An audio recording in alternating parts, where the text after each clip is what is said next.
मगर ही सर्वात धोकादायक प्राण्यापैकी एक मानली जाते, जिच्या हल्ल्यातून भल्या भल्या प्राण्यांची सुटका होणं कठीण होऊन जातं। यामुळे मगरीपासून मनुष्यच नाही तर सर्व प्राणी अंतर ठेवूनच राहत असतात।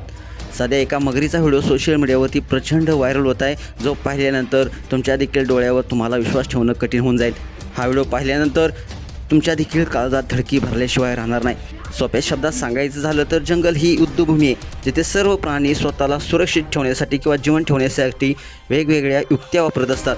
अशाच प्रकारे एका मगरीनं शिकारीसाठी मारण्याचं नाटक केलं। यानंतर मच्छीमार जवळ पोहोचताच असं काही स्वतःचं रौद्र रूप दाखवले की पाहणाऱ्यांच्या काळजात धडकी भरलेली आहे। मगरीची हुशारी पाहिल्यानंतर सर्वांनीच आश्चर्य व्यक्त केलेलं आहे, कारण कोणीही विचार केला नव्हता की मगर पाण्यात शिकार करण्यासाठी अशी काही युक्ती अवलंबून जाईल। व्हिडिओमध्ये तुम्हाला पाहायला मिळते की एक भली मोठी मगर पाण्यात आरामात पडून आहे। पाहताना असं वाटतंय की तिचा मृत्यू झाला आहे, त्यामुळे तिचं शरीर अशा प्रकारे पाण्यावर तरंगताना दिसते। हेच समजून मच्छीमारांचा एक ग्रुप मगरीच्या जवळ अगदी बोट घेऊन गेलेला आहे। तोपर्यंत मगर काहीच हालचाल करत नव्हती, पण जेव्हा मच्छीमार मगर जिवंत आहे की नाही तपासण्यासाठी तिच्या तोंडाजवळ काठी नेतो, तेव्हा मात्र मगर अचानक झडप घालते आणि पूर्ण ताकदीने काठीला पकडण्याचा प्रयत्न करते।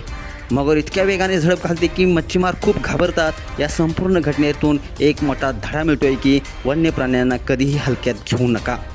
मगरीचा हा भयानक व्हिडिओ इंस्टाग्रामवरती हेअर युअर जम्प स्केअर नावाच्या इंस्टाग्राम अकाउंटवरून पोस्ट करण्यात आलेले आहे, ज्यावर वेगवेगळ्या कमेंट्स देखील नेटकरी व्यक्त करत आहेत। एका युजर्सनं म्हटलेलं आहे की पाण्यातील हा भयानक शिकारी खरोखरच कोणालाही मारू शकतो, तर दुसऱ्या युजर्सनं म्हटलं आहे जर तुम्ही हा व्हिडिओ पाहिला तर दिसेल की या लोकांनी काहीतरी मूर्खपणा केलेला आहे। तर तिसऱ्या युजर्सनं म्हटलं आहे जर ते मच्छीमार मगरीच्या तावडीत सापडले असते तर ते संपलेच असते।